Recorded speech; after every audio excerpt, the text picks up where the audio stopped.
전 세계가 트럼프의 입만 보고 시장이 올라갔다 내려갔다 하는 그런 시기를 보냈고, 앞으로도 한두 달간은 또 그렇게 될 것 같다. 우리나라하고의 협상은 아마 미국에서 녹록지는 않을 겁니다. 신정부가 들어온 지 지금 며칠밖에 안 됐고, 그럼 앞으로 한 달밖에 없는데 이게 좀 시간이 좀 너무 촉박하다. 우리는 좋은 핑계거리가 있으니까요. 무조건 그 늦장을 부리고 우리가 버티자는 얘기는 아니고요. 7월 8일 시한에 쫓기지 말자.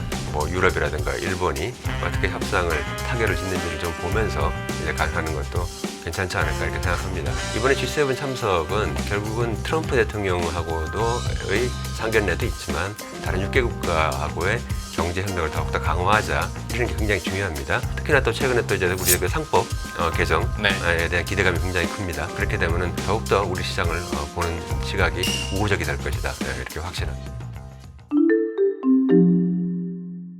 고려대 국제대학원의 김흥종 특임교수와 함께합니다. 어서 오십시오. 네, 안녕하세요. 안녕하십니까. 네. 교수님, 관세 협상에 대해서 한번 이야기를 나눌 텐데, 교수님과 또 오랜만에 만난 만큼 잠깐 시간을 거슬러 올라가서 네. 4월 초에 트럼프 대통령이 이제 팻말 하나 딱 들고 나와가지고 로즈가든에서 이렇게 들고 나왔죠. 예. 네네.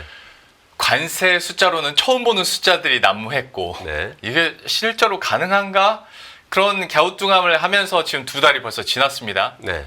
그동안의 시간들 관세 협상과 관련해서 교수님께서 좀 어떻게 바라보셨습니까? 일단 미국의 그때 그 트럼프 대통령이 그 로즈가든에서 들고 나왔던 그 판은 이제 상호 관세율표였죠.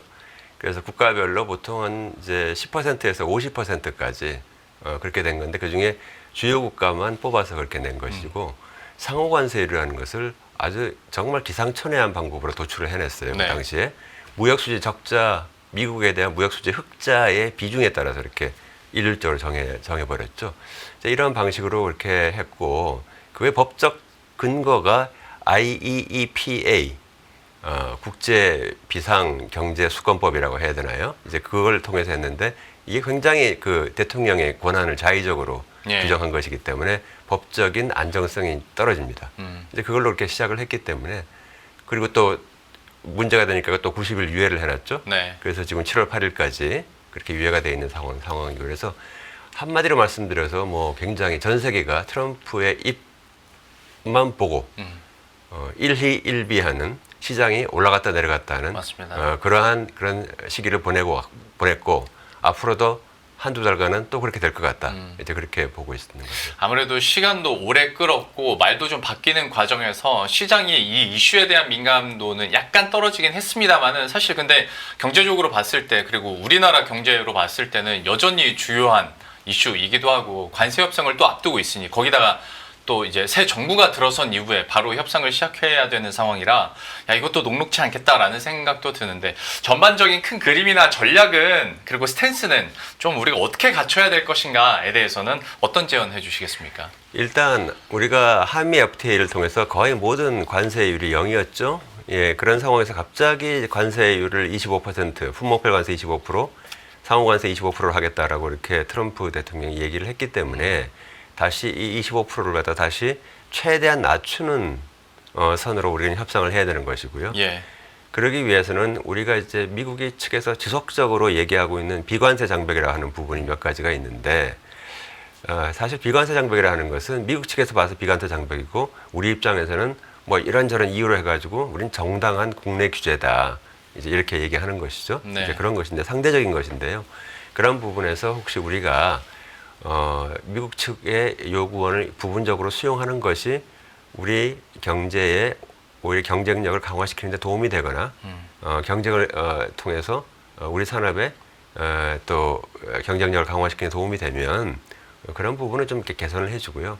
그것이 아니라 이것이 굉장히 단기적으로 봤을 때 굉장히 큰 피해가 나겠다, 그러면 이제 막고, 그리고 이제 그 비관세 조치뿐만 아니라 그 밖에 우리가 미국에 대한 투자라든가, 또 미국 물건을 어떤 걸 사줄 수 있다라든가, 이런 여러 가지 다양한 카드를 우리가 갖고 있다고 생각을 하기 때문에, 그러한 카드를 적절히 활용해서 그렇게 협상에 임해야 될 것이다. 또 현재 지금 그렇게 임하고 있는 것으로 이렇게 알고 있습니다. 방금 중요한 부분을 짚어 주셨듯이, 사실 이번에 우리는 관세 협상만 하는 게 아니라 사실 여기에는 무역, 산업적인 측면도 복합되어 있고, 또 우리는 이제 방위비 협상까지 여기서 나온다면, 소위 말하는 그 원스톱 쇼핑 협상처럼 이렇게 되면 우리가 좀 불리하지 않나? 라는 걱정들도 사실 좀 있는데 그 가능성에 대해서도 좀 어떻게 보시는지 궁금하네요. 우리 측이 분리 협상에서는 원래 강대국이 이제 힘이 세니까 특히 미국 같은 나라가 미국이 사실은 이렇게 경제적인 측면에서도 왜 이렇게 힘이 세냐면요.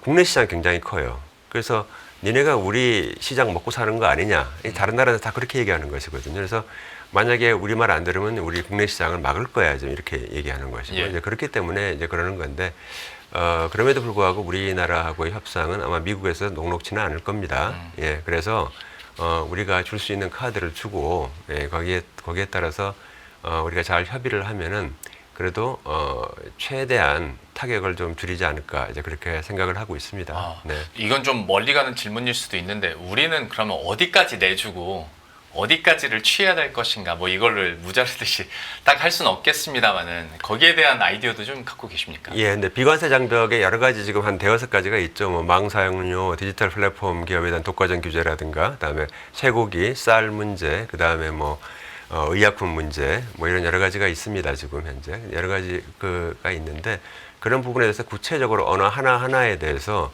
우리가 그러니까 제한을 할 만한 그런 것이 사실 있죠. 예, 있는데 사실 그거를 제가 지금 여기서 말씀드리기는 이게 협상 전략이기 때문에 예, 구체적인 한 사안에 대해서는 제가 말씀드리긴 좀 그렇고요. 예, 다만 이제 협상팀도 아마 그러한 협상 전략을 아마 가지고 있을 거라고 저는 생각합니다. 왜냐하면 이제 과거부터 계속 문제가 됐던 것이기 때문에 그런 거를 부분적으로 좀 들어주면서 그 다음에 이제 비관세 장벽 이외의 부분 투자 협력이라든가 바로 이러한 부분에서 우리가 좀 더 전향적인 모습을 보여준다면 그러면 가능하지 않을까 생각이 들고요.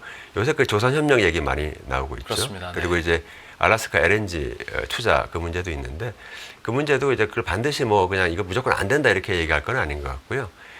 조선 협력을 어떻게 하느냐 그 협력의 형태에 따라 달라지는 것이에요. 그래서 이제 우리 국내에서 이제 그것을 조선을 이제 그 MRO를 할 수 있는 네. 이러한 방식을 가지고 취한다라든가 아니면 알래스카 투자는 굉장히 위험성이 높기 때문에 이러한 부분에 대해서 안전 보장을 좀 충실하게 받게 되면은 우리가 또 이걸 또 무작정 반대할 만한 일은 아닌 것 같습니다. 지금 나오는 것처럼 LNG 투자와 관련해서 그리고 우린 또 조선 쪽으로는 경쟁력도 갖고 있고 실제로 트럼프 대통령이 언급을 했던 사안이기 때문에 이게 우리한테는 유리한 카드가 될 수 있지 않을까. 우리들은 이제 뉴스를 보는 그 한에서 얘기할 수 있는 거고 분명히 또 이제 협상팀에서는 주요한 카드를 준비하고 있겠죠. 이거는 한번 뚜껑을 열어봐야 알 것 같습니다. 그런데 지금 이런 상황에서 이것도 그냥 예측이자 추측일 뿐인데 트럼프 쪽에서 조금 더 상호관세를 좀 유예하거나 연장을 좀 더 길게 늘어뜨릴 가능성도 좀 있는 겁니까? 어떻게 보세요? 그거는 뭐 사실 그 일정은 미국이 일방적으로 사실은 전 세계에다가 정한 거죠. 전 세계 국가들한테 나 7월 8일까지 유예할 거야 라고 얘기를 한 것이기 때문에 그 미국이 정한 시간표고요. 그 우리나라 같은 경우는 특수성이 있습니다. 다른 나라와는 달리 2달 동안 사실은 협상을 뭐 거의 못했다고 우리가 얘기를 할 수가 있는 것이고 신정부가 들어온 지 지금 며칠밖에 안 됐고 그 앞으로 한 달밖에 없는데 이게 좀 시간이 좀 너무 촉박하다. 우리는 좋은 핑계거리가 있으니까요. 예. 그러니까 이제 무조건 그 늦장을 부리고 우리가 버티자는 얘기는 아니고요. 다만 차근차근하게 하는데 그것이 7월 8일 시한에 쫓기지 말자. 쫓기지 말고 우리가 이러저러한 뭐 얘기를 해서 조금만 시간을 더 달라. 이렇게 얘기하는 것도 괜찮은 것 같아요. 예, 그렇게 해서 다른 나라들이 어떻게 미국하고 예를 들어서 뭐 유럽이라든가 일본이 어떻게 협상을 타결을 짓는지를 좀 보면서 이제 하는 것도 괜찮지 않을까 이렇게 생각합니다. 사실 우리 입장에서 그러니까 쫓기지만 않아도 다행인 것 같은 느낌도 있어요. 협상은 절대로 쫓기면 안 됩니다. 네네. 예. 그러니까 그 친하고 우방국이라고 했던 일본조차도 시간을 끄는 면모를 보이기도 했었고. 일본의 전략이 정말 뛰어난 게 오케이 좋습니다. 예, 그렇게 하겠습니다. 그러면서 계속 시간만 끌어요. 그렇죠. 예, 절대로 앞에서 반대 안 합니다. 곤란하다고 얘기도 안 해요. 오케이 그러놓고 나서 이거는 뭐 이렇게 해가지고 계속 좀 시간만 끌고 있는 것이죠. 예. 예, 이런 방식으로 해서 계속 지금 트럼프 정부를 이제 안달나게 하고 있는데 일본이 처음부터 아예 명백하게 방위비 협상과 이 협상은 분리다. 이제 이거 그렇게 명확하게 또 선을 그었고요. 우리도 마찬가지입니다. 지금 그렇게 선을 그어야 되는 것이고 방위비는 별도로 협상하는 것이고. 예. 그다음에 그 안에서도 현재 그 LNG 투자라든가 이런 부분에서는 상당히 좀 이거 힘들다라고 또 난색을 표명했고 그래서 네. 여러 가지로 봤을 때 일본이 굉장히 협상을 잘하고 있다. 스탠스를 처음부터 잘 잡고 있다. 그렇게 저는 생각을 하고 있습니다. 그러게요. 일본 협상이 어느 정도 마무리가 되고 나서 좀 급하게 우리가 다음 타자가 된 느낌이 좀 있었고 새 정부 출범하기 전에 그래서 좀 급하게 추진되는 거 아닌가 걱정도 있었는데 일단 그 시기는 지난 것 같습니다만은 여전히 협상에 있어서는 시간에 쫓기면 안 된다라고 얘기를 해주신 거고 최근에 나왔던 뉴스도 한 가지 좀 해석을 부탁드리겠습니다. 반도체법과 관련해서 보조금이 너무 후하다라는 느낌으로 이제 그래서 좀 바꿔야 되지 않겠냐라는 목소리가 미국에서 좀 나와요. 그러면 우리 입장에서는 당연히 뭐 삼성전자나 SK하이닉스를 필두로 해서 좀 글쎄요 우려를 할 수밖에 없는 사실 뉴스이긴 한데 여기에 대해서는 좀 어느 정도로 걱정을 해야 되고 어느 정도까지가 좀 관전 포인트인지 이게 좀 궁금해서요. 이거는 뭐 미국이 그 이제 인스티튜셔널 메모리라고 하죠. 예.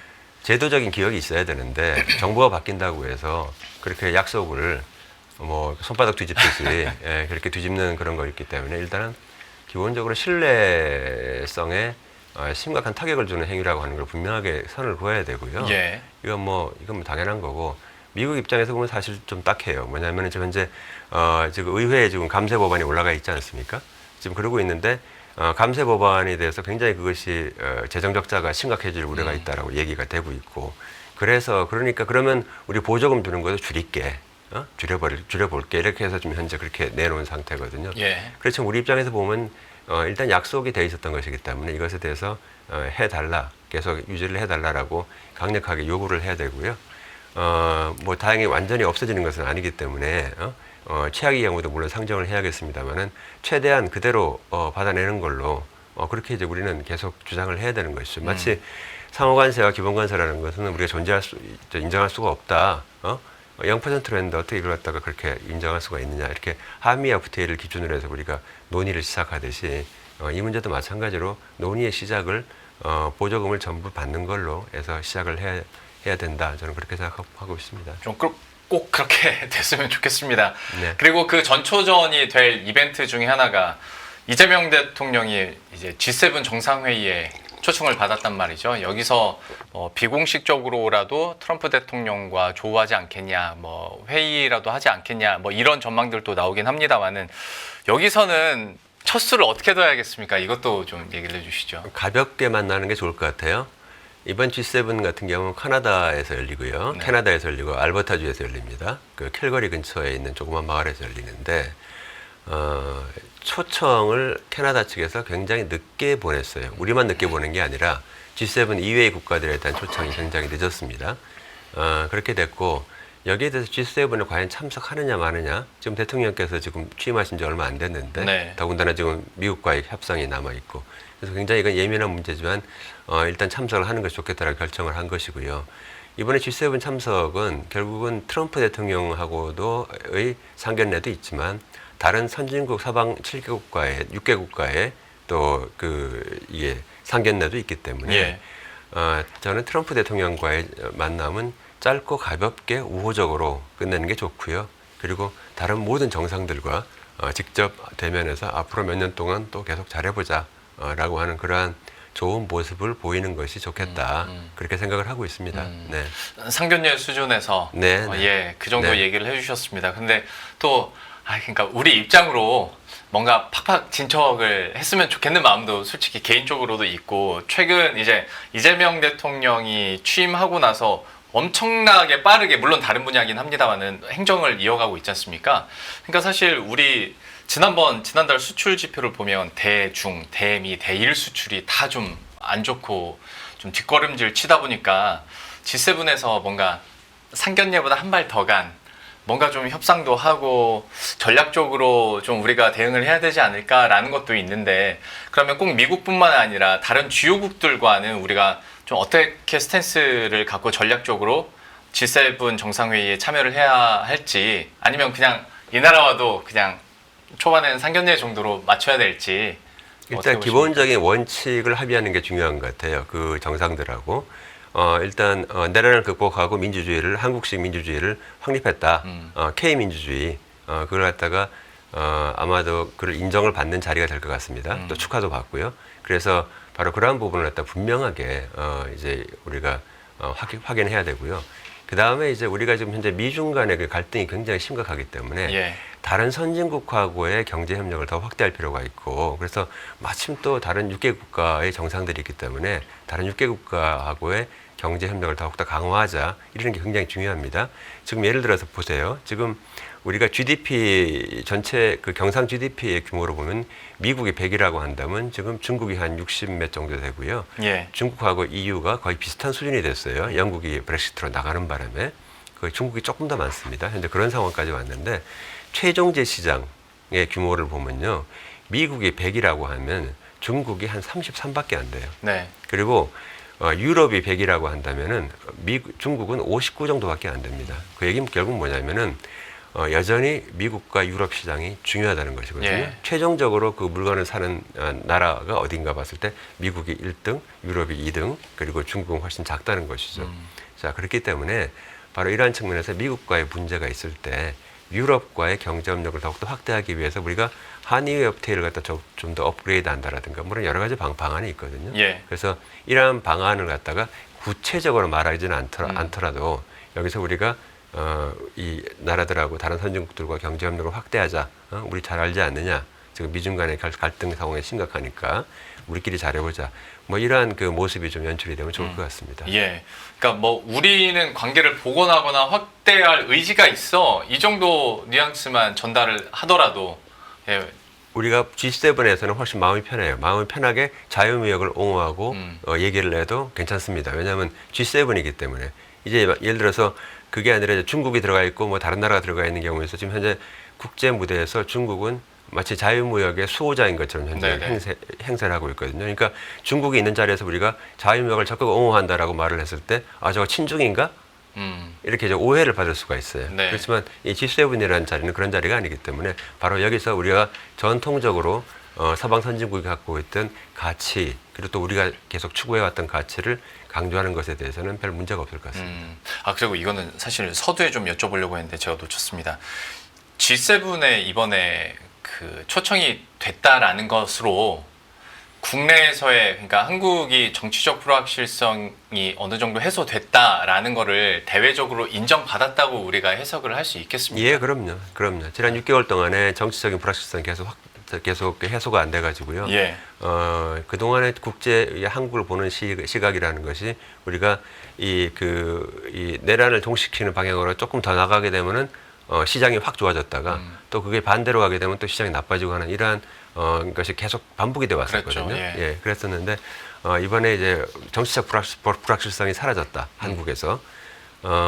우리 입장에서는 굉장히 앞으로도 해야 될 일이 많이 있지만은 예. 그들 입장에서 봤을 때는 일단은 정치적 불확실성이 사라졌구나 라고 하는 측면에서 굉장히 좋고, 특히나 또 최근에 또 이제 우리 그 상법 개정에 네. 대한 기대감이 굉장히 큽니다. 그래서 그렇게 되면은 더욱더 우리 시장을 보는 시각이 우호적이 될 것이다. 이렇게 확신합니다. 다행입니다. 네.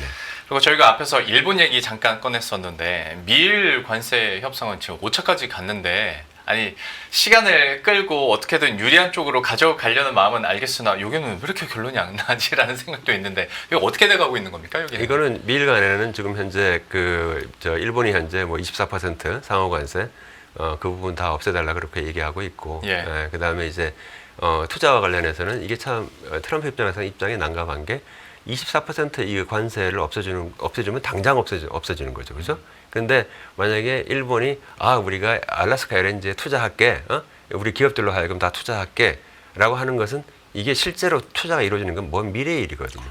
그렇잖아요. 지금 네. 타당성 조사도 해야 되고 분석도 여러 가지 해야 되거든요. 네. 그건 기업 차원에서. 그러니까 일본 입장에서는 사실은 부담이 없는 거예요. 훨씬 적습니다. 그러니까 이게 시차가 안 맞는 거예요. 이 관세는 금방 없어지는 것이고, 그렇기 때문에 이게 미국 입장에서는 상당히 참 이게 좀 헷갈리는 그런 일이 됩니다. 네. 그래서 계속 여기서도 이제 일본이 확답을 안 주고 이렇게 살살살 빼고 있으니까 아직까지 그게 제대로 좀 진행이 안 되고 있는데, 일본도 똑같아요.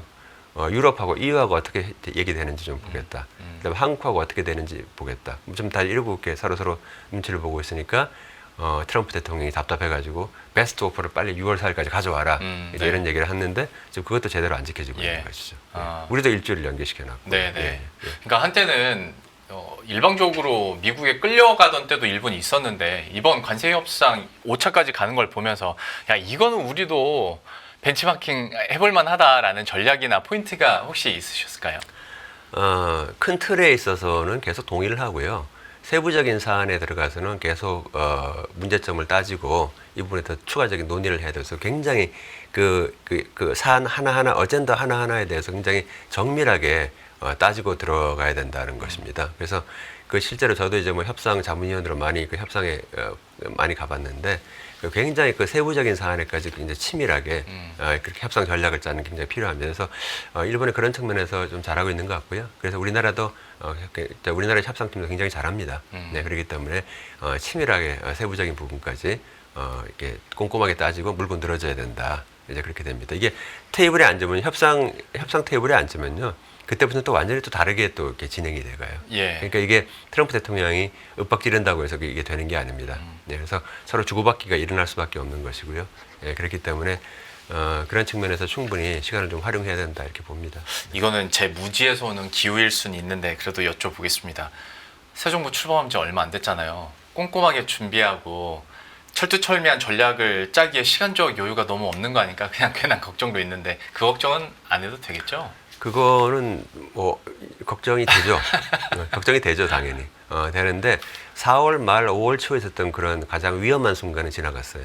그 당시에 지금 정확하게 확인되지 않습니다만은 아마 실무 협상팀한테 빨리 협상을 타결하라는 어떤 압력이 가해질 수도 있는 예. 그런 상황이었는데 지금 이제 그런 상황은 아닌 것 같아요. 그렇기 때문에 일단 협상팀이 자기의 페이스에 따라서 협상을 진행을 해나갈 수 있는 그러한 분위기는 조성이 돼 있다. 예, 그런 측면에서 상당히 다행이라고 생각합니다. 그 점은 예 네네. 듣고 나니까 좀 안심이 듭니다. 네네. 중국과의 관계에 대해서도 얘기해 보도록 하겠습니다. 지난 정부에서는 거의 막히다시피 했는데 이제 새 정부 출범되고 나서 이미 시장에서는 그 전부터 한한령 해제 기대감들이 있었고 이 모멘텀들이 계속 지속이 되고 있는 상황인데 한중 관계는 어떻게 재설정할 수 있을까에 대한 그림은 좀 어떻게 그리십니까? 지금 한중 관계는 중국 측이 굉장히 우호적으로 현재 나오고 있죠. 뭐 비자도 선제적으로 없애고요. 예. 이렇게 무비자로 하고 뿐만 아니라 굉장히 많은 걸 하고 있고 또 우리나라가 현재 과거에는 우리가 중국으로부터 중간재를 엄청 많이 수출했는데 이제는 또 중국에서부터 중간재를 굉장히 많이 수입을 하고 있습니다.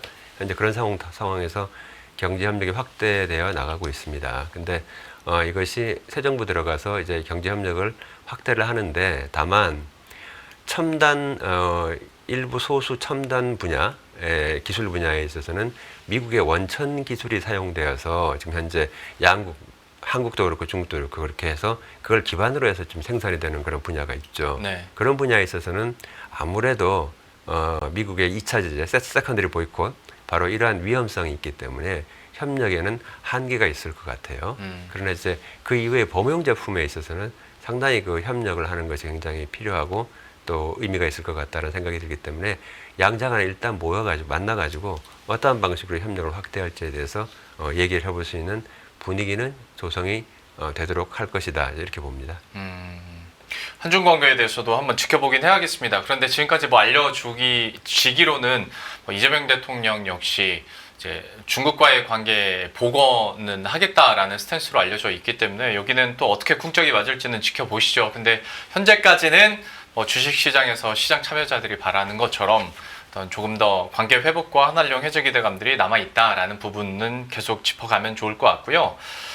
경제에 대한 전망, 우리 경제에 대해서도 한번 얘기를 해보도록 할 텐데 사실 시장도 그렇고 지금 전체적인 분위기도 그렇고 기대감 때문에 오릅니다. 그리고 내부적으로 내수 조금은 나아지지 않을까, 상법 개정되면 외국인들의 투자가 늘지 않을까, 정치적 불확실성이 좀 꺼지니까 외국계 자금들도 들어오고 있고, 근데 이게 또 하드 데이터만 보면 여전히 경제는 지금 2분기에도 역성장할 수도 있다 뭐 이런 얘기 나오고 IMF도 한국은행도 경제 성장률 전망치를 반토막 내고 있는 상황이고 앞에서 저희 얘기했던 관세 협상까지 만약에 이게 지지부진하거나 이상하게 흘러가면 이건 이 하드 데이터들에게 직접적인 타격을 줄 수도 있는 건데 경제적인 전망 측면에서는 얼마나 빨리 회복할 수 있을까라는 희망회로와 함께 좀 어떻게 전망하시는지 궁금하네요. 일단 우리가 분명히 알아야 될 것은 2025년도 1분기에 우리나라가 마이너스 0.2%, 그러니까 전기 대비로 마이너스 0.2%라 또 역성장을 했죠.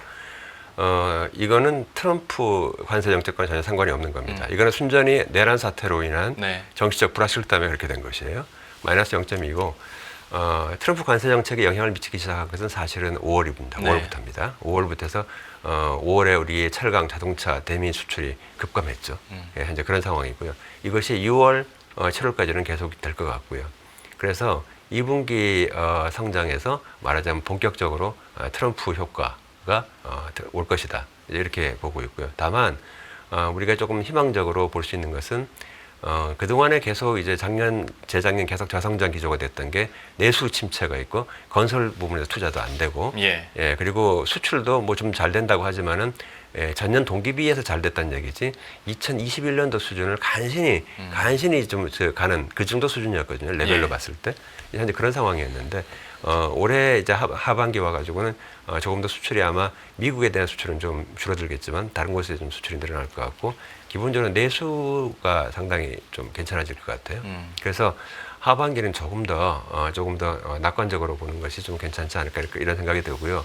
다만 이제 걸림돌이 뭐냐면은 미국이 작년 2024년도 4분기 때 전기 대비 연율로 해가지고 2.4% 정도 성장했는데 보통 그 정도씩 성장했었어요. 전기 대비 연율로. 근데 올해 1분기 때는 전기 대비 연율로 해가지고 마이너스 0.2%로 현재 나왔거든요. 그러니까 우리도 마이너스 0.2고 미국도 마이너스 0.2인데 우리는 그냥 전기 대비고요. 미국은 마이너스 0.2는 전기 대비 연율이기 때문에 사실 우리가 훨씬 더 심각한 거죠. 심각한 경제 후퇴인데 어쨌든 그래도 미국도 2.4에서 마이너스 0.2로 갔기 때문에 미국 경제가 트럼프발 경제 정책으로 인해서 빠르게 냉각되고 있고 바로 이것 때문에 대미 수출이라든가 이런 부분이 훨씬 더 빨리 감소할 수 있고 타격받을 수 있다. 이런 부분에 대해서는 좀 우리가 예상을 좀 해야 된다라고 볼 수 있고 대신에 이제 다른 지역에 대한 수출을 좀 늘리는 방안으로 이렇게 노력을 좀 해야 될 것 같습니다. 대외 변수나 리스크에 대해서는 사실 그 상대방 당사국과 직접 만나서 해결해야 되는 거니까 이거는 어떻게 진행되는지 보면서 우리가 그 해결책을 한번 찾아보자라고 할 수 있겠는데 역성장하는 큰 이유 중에 하나로 내수 침체 얘기를 하셨으니까 지금 이제 추경 얘기 계속 나오지 않습니까? 지금 20조 플러스 알파 얘기를 하고 있는데 추경에 대한 효과 그리고 지금 나오고 있는 규모에 대해서 좀 어떻게 평가하시는지 이것도 좀 듣고 싶네요. 저는 지금 현재 한국 경제의 상황이 거시적인 데이터도 그렇지만 미시적으로 볼 때도요. 예를 들어서 폐업률이라든가 대출 연체율이나 이런 걸 보게 되면은 이미 팬데믹 수준을 넘어섰어요. 팬데믹과 그 98년도 IMF 외환위기 그 사이 어디쯤 있습니다. 그럼 팬데믹보다 더 심각한 상황이다라고 봤을 때 그럼 우리 팬데믹 때 우리 뭐 받았습니까? 재난지원금 받았잖아요. 그러면 지금 현재 상황이라는 것은 뭐냐면은 뭔가 재난지원금 같은 그런 성격의 것이 있어야 되는 상황이에요. 지금 당연히 그건 있어야 되는 상황입니다. 그래서 지금까지 추경이 저렇게 안 되고 지지분절했다는 건 또 정말 이해할 수 없는 상황이고요. 어떻게 그 현실의 인식이 제대로 안 돼 있었다는 것 같고 그래서 빨리 추경이 돼야 되고 현재 20조 정도의 추경을 현재 계획을 하고 있는데 20조 추경은 당연히 집행을 해야 되고요. 필요하다면 또 추가적으로 추경을 할 필요가 있는지에 대해서도 계속 그 주시를 하고 있어야 되는 상황이다. 왜냐하면 지금 현재의 상황이 지금 팬데믹보다 더 나쁜 상황이다. 2020년 상황보다 2021년, 21년 그 당시 상황보다 더 안 좋은 상황이라는 사실을 정책 당국자가 좀 분명히 알았으면 좋겠습니다. 내수 침체 그리고 이것을 해결하기 위해서 또 꼭 중요한 포인트 얘기를 해주셨으니까 우리 당국자들도 얘기를 꼭 전해 들었으면 하는 바람이고 마지막으로 이제 사실 출범한 지 이제 일주일밖에 안 되는데 되게 오래된 느낌은 있습니다만 현 정부의 어떤 통상적인 측면에서 그리고 내수 활성화를 위한 어떤 정책적인 측면에서 해주실 수 있는 제언 뭐가 있을지 지혜 한 말씀 듣고 마치도록 하겠습니다. 트럼프로 인해서 우리가 본의 아니게 대외 정책의 중심이 지금 통상 정책이 되어버렸습니다. 통상 정책으로 이 대외 경제 정책뿐만 아니라 지금 뭐 저 불법 이민 뭐 문제, 펜타닐 문제 이런 것도 다 관세 가지고 하잖아요. 그러니까 결국은 대외 정책의 중심이 되어버렸기 때문에 우리가 거기에 대해 대응을 하기 위해서는 우리 현재 갖고 있는 통상 조직 가지고는 굉장히 대응 능력이 부족하다고 봐요. 왜냐하면 네. 지금 현재 통상은요. 이민 정책과도 관련이 돼야 되고 산업 정책하고도 관련이 돼야 되고 통화 정책하고도 관련이 돼야 되고 이렇게 다양한 여러 가지, 그다음에 경제 안보도 또 생각을 해야 되고요. 그래서 이런 여러 가지 면을 갖다가 종합적으로 다 고려를 해야 되는 상황이기 때문에 통상 조직이 더욱더 강해져야 됩니다. 네. 지금 이제 통상교섭본부라는 것은 통상 교섭만 하라는 얘기예요. 그러 말고요. 통상은 교섭과 함께 국내 정책 대책도 같이 있기 때문에 그런 걸 모든 걸 포괄하는 강력한 통상 조직이 나와야 된다. 네, 그렇게 해서 결국은 통상이 지금 현재 이게 영원히 가지는 않겠지만 적어도 대외 정책에서 가장 중요한 그런 역할을 할 수 있는 실질적인 그런 조직이 될 수 있도록 관심을 갖고 또 강화시켜 나가야 된다. 저는 그렇게 보고 있습니다. 매일 돈을 쓰는데 그 가치는 누가 정할까요? 정답은 슈퍼달러 슈퍼리치에 있습니다.